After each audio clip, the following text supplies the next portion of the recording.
Le Seigneur soit avec vous. Et avec votre esprit. Évangile de Jésus-Christ selon saint Matthieu. Gloire à toi, Seigneur. En ce temps-là, Jésus disait à ses disciples, « Lorsque vous priez, ne rabâchez pas comme les païens. Ils s'imaginent qu'à force de paroles, ils seront exaucés.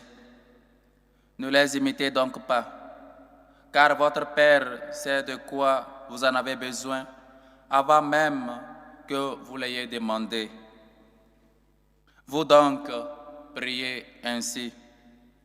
Notre Père qui est aux cieux, que ton nom soit sanctifié, que ton règne vienne, que ta volonté soit faite sur la terre comme au ciel.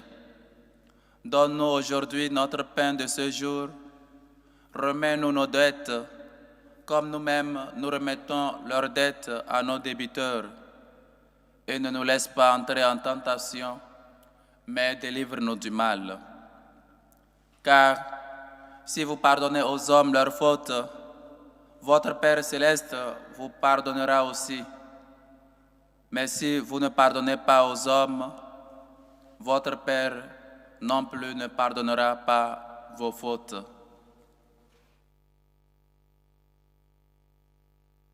Acclamons la parole de Dieu. Louange à toi, Seigneur Jésus. Nous sommes dans ce temps de carême, dans ce précieux temps.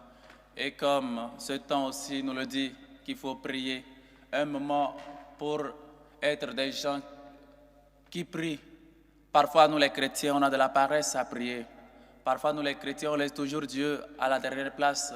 Et donc, toute la journée, on s'abat pour faire pas mal de choses. Et maintenant, la nuit, l'heure de la prière, on somnole. Ou le chapelet même tombe par terre quand on prend le chapelet pour prier, pour réciter le chapelet. Et parfois aussi, même dans les moments des adorations sur la paroisse, bien qu'on est en train de réciter le chapelet, on est déjà en train de somnoler et le reste, on est fatigué. On se sent bien fatigué, si bien que la prière, on la laisse après. Et parfois, on ne prie pas. Et donc, c'est pas aussi, Dieu nous dit aussi que ce n'est pas seulement prier d'une façon simple, prier d'une façon que Dieu veut. Et Dieu toujours nous connaît. Dieu connaît sa créature. Et donc on n'a pas besoin de beaucoup de paroles, comme lui-même nous dit. Quand vous priez, vous n'avez pas beaucoup de paroles, comme les font les autres pour être exaucés. Mais Dieu, chers frères et sœurs, est un Dieu qui sait tout. Avant même que la parole n'arrive sur ta langue, sur tes lèvres, Dieu dit qu'il sait déjà. Et donc parfois, on demande au prêtre, peut-être Père, quelle est la prière la plus efficace que je peux prier? Si vous avez une prière puissante, une prière, je ne sais pas de quel genre de puissance déjà, si vous avez une prière un peu puissante pour que je prie, Dieu lui-même nous donne une prière plus que puissante, une prière vraiment comblée, une prière qui a tout et qui contient tout, ce qu'il nous faut dans notre vie et ce que nous devons faire. Chers frères et sœurs, Dieu nous enseigne aujourd'hui la prière de notre Père. Et donc, seulement avec la première parole, il dit notre Père. Il ne te dit pas quand tu veux prier, dis mon Père qui est aux cieux. Parce qu'il faut comprendre cela avant de comprendre la fin. Parce que si tu n'es pas conscient que Dieu qui est ton Père est aussi Père de ton frère, alors tu ne vas pas lui pardonner. Parce qu'à la fin, il parle du pardon. Si vous ne pardonnez pas aux hommes, Dieu aussi ne vous pardonnera pas. Oui, Dieu est miséricordieux, bien sûr. On ne veut pas douter de la miséricorde de Dieu. Dieu est miséricordieux, mais il est aussi juste. Il est juste, il est juge, il est juste. Et donc, parfois, on veut abuser de la miséricorde de Dieu. Je ne veux pas pardonner. Moi, tu ne sais pas ce qui m'a fait, Père. Si je vous raconte ce qu'il m'a fait, vous-même, vous n'allez pas le pardonner. Ah bon? Si vraiment on ne peut pas pardonner, ou c'est parce qu'on ne veut pas pardonner. Mes chers frères et sœurs, revenons d'abord sur les premières lignes de notre Père que le Seigneur nous a enseigné. Notre Père qui est aux cieux, que ton nom soit sanctifié, que ton règne vienne, que ton nom soit sanctifié. Ce n'est pas à nous de sanctifier le nom du Seigneur. Le Seigneur est 3 fois saint. il est plus que saint. C'est parce que, avec ce que nous faisons, que le Seigneur va être saint. On n'a rien à ajouter à la sainteté de Dieu. Dieu est saint, Dieu est Dieu. Mais que notre vie, nos œuvres puissent sanctifier le nom du Seigneur. Comme lui-même l'a dit, les gens, à voir vos œuvres, rendent gloire à votre Père qui est aux cieux. C'est en ce sens-là qu'on peut sanctifier le nom du Seigneur. Ce n'est pas nous qui allons faire que Dieu soit saint, mais en faisant, comme les disciples, quand ils ont commencé l'Église avec les petites communautés, les gens voyaient comment ils vivaient en harmonie. Ils disaient, voilà comment ils s'aiment, voilà comment ils sont créés. Et on les identifiait déjà comme des gens qui suivent le Christ, des chrétiens. D'où vient le nom chrétien? Parce qu'ils sont des gens qui suivent le Christ. Et c'est à cela que le Seigneur nous appelle, à sanctifier le nom du Seigneur, à ce que sa volonté soit faite, la volonté de Dieu, chers frères et sœurs, dans nos vies. Nous la prions, nous la demandons, la sainte volonté de Dieu, que Dieu fasse à moi sa volonté. Mais après, quand la volonté de Dieu arrive dans notre vie, ah là, c'est un problème. Parce qu'on n'est pas prêt à ce que le Seigneur, on n'est pas trop mou, on n'est pas trop fragile que ça. On est toujours rigide. On ne veut pas que Dieu fasse de nous ce qu'il veut. Mais on prie et on demande cela chaque jour. Fais de moi selon ta volonté. Qu'advienne à moi selon ta volonté. Me voici, Seigneur, envoie-moi. Voici l'esclave du Seigneur qui m'advienne selon ta parole. Seulement la Vierge Marie, non pas seulement elle a compris tout, elle aussi n'a pas compris tout au début. Mais c'est ce fiat-là qui fait que le Seigneur puisse faire à nous sa volonté. Je ne suis rien, je m'abandonne à toi. Nous le prions, mais combien de fois nous sommes capables d'accepter la volonté de Dieu dans notre vie? Il suffit que notre tête nous fasse mal, qu'on a des maux de tête, et en même temps on critique, et en même temps on commence par bourdonner, et en même temps on commence par dire peut-être c'est la faute de l'Église, peut-être que je suis allé là-bas, je ne sais pas mal de choses que nous nous inventons. Chers frères et sœurs, donne-nous aujourd'hui notre pain quotidien, remets-nous nos dettes, comme nous-mêmes nous remettons leurs dettes. Peut-être quand on était enfant, soit dans la culture, on nous disait, quand tu pardonnes, c'est parce que tu es faible. Et celui qui pardonne toujours, c'est un faible. Et tout le monde pouvait s'approfiter de lui, tout le monde pouvait, je ne sais pas quoi. Mais le Seigneur nous enseigne autre méthode, qu'il faut toujours pardonner. Et comme Pierre l'avait demandé à Jésus, combien de fois je dois pardonner à mon frère? Nous tous, on connaît la réponse de Jésus. Pardonnez toujours. Parce que moi aussi, j'ai besoin du pardon. Parce que moi aussi, je ne suis pas parfait. Moi aussi, je commets des fautes. Moi aussi, je demande pardon. Moi aussi, j'ai besoin qu'on me pardonne.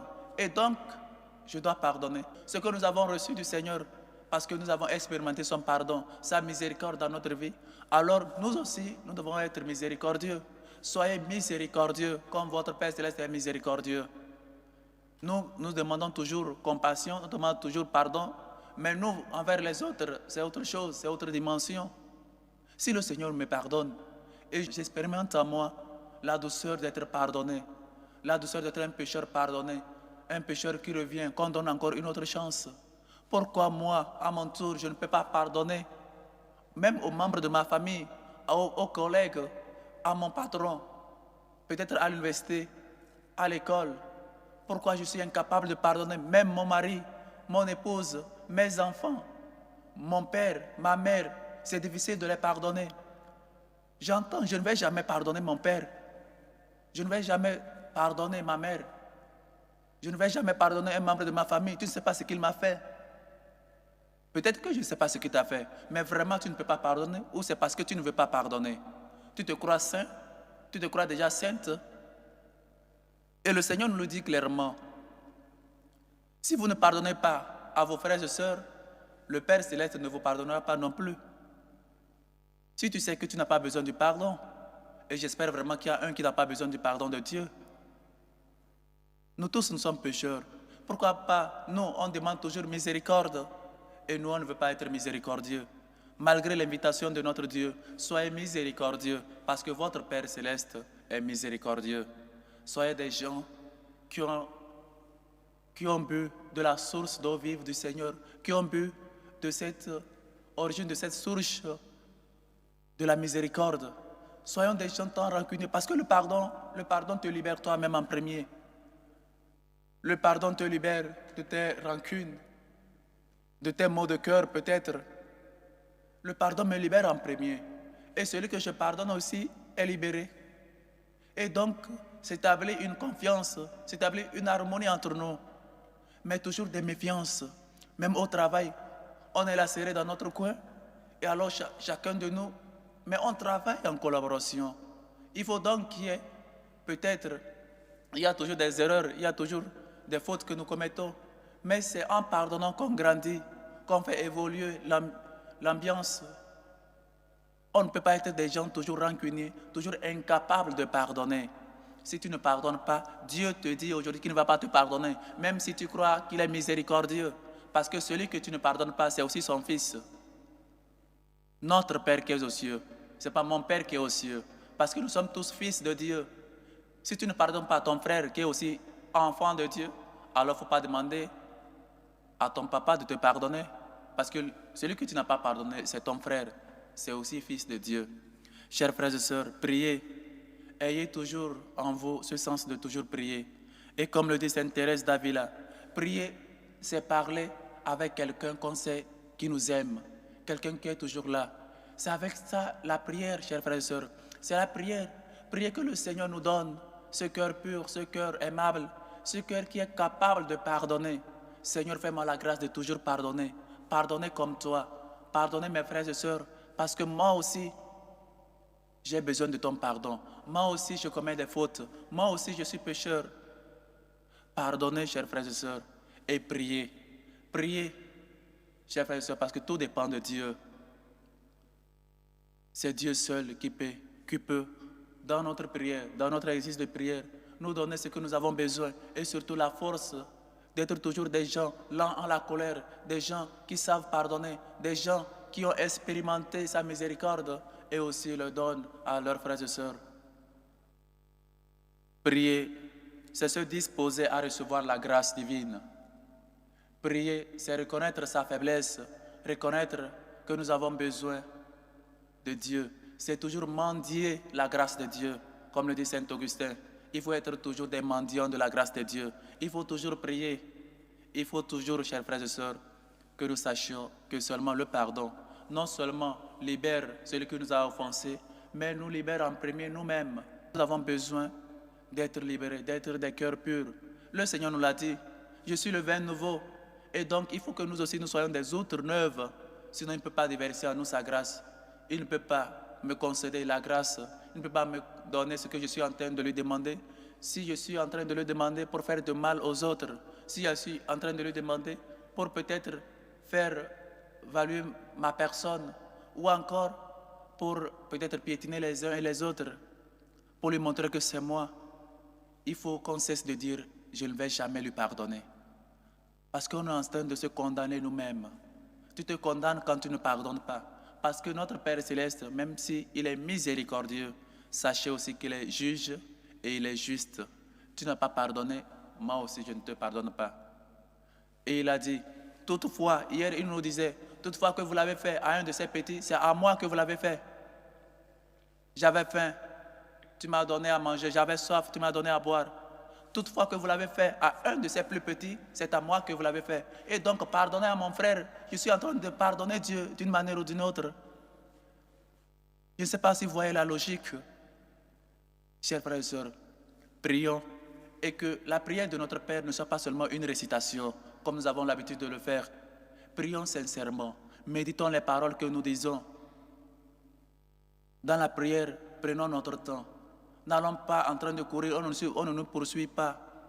Priez avec méditation. Priez parce qu'on est en train de parler avec celui qu'on sait qui nous aime. Prier, c'est aussi être conscient de la présence divine de Dieu dans notre vie.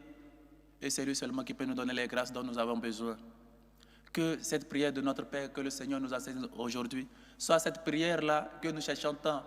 Et je le répète, ce n'est pas la peine de demander, mon Père, quelle prière puissante je peux prier. Tu as la prière de notre Père que Jésus lui-même nous a enseignée.